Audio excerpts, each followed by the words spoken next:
Question number 8 combination of solids അതിൽ വന്നിരിക്കുന്നത് hexagonal pyramid surmounted centrally over a square slab. Okay, ഒരു square സ്ലാബിൻ്റെ മുകളിൽ ഒരു ഹെക്സഗണൽ പിരമിഡ്.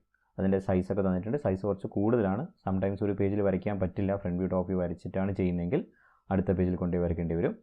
ഒരു കാര്യം ഇവിടെ പ്രത്യേകം ശ്രദ്ധിക്കുക. So that one side of the square slab and one base edge of the pyramid parallel to V P. ഇത് രണ്ടും parallel to V P, parallel to X Y ലൈനായിട്ട് എടുക്കാൻ വേണ്ടിയിട്ട് തന്നിട്ടുണ്ട്. ഐസോമെട്രിക് പൊസിഷനെ മിക്ക പ്രോബ്ലത്തിലും തരില്ല. ഇവിടെ ഐസോമെട്രിക് വ്യൂ ഓഫ് ദ കോമ്പിനേഷനാണ്. നേരത്തെ പ്രോബ്ലത്തിൽ ഐസോമെട്രിക് പ്രൊജക്ഷനാണ്. അവിടെ സ്കെയിൽ വേണം. ഇവിടെ സ്കെയിലിൻ്റെ ആവശ്യം ഇല്ല. ഫസ്റ്റ് എക്സ് വൺ വരയ്ക്കുന്നു, എക്സ് സ്ക്വയർ വരയ്ക്കുന്നു, ഫ്രണ്ട് വ്യൂ ഹൈറ്റ് ഒക്കെ തന്നിട്ടുണ്ട്. ആ ഹൈറ്റിൽ ഈ rectangle front view of the square slab വരയ്ക്കുന്നു.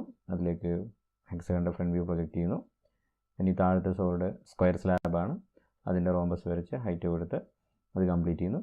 അതിൻ്റെ ഉള്ളിൽ ഈ ഹെക്സഗണിൻ്റെ റോംബസ് കൊണ്ടുവന്ന് അതിൽ ഈ പോയിൻറ്റ്സ് മാർക്ക് ചെയ്ത് സെൻറ്റർ കണ്ടെത്തി ഹൈറ്റ് കൊടുത്ത് ചെയ്യുന്നു. എളുപ്പത്തിൽ ചെയ്യാൻ പറ്റുന്നുണ്ട്. ബട്ട് സ്പേസിങ് ഒരു പ്രശ്നമായിട്ട് വരാറുണ്ട്.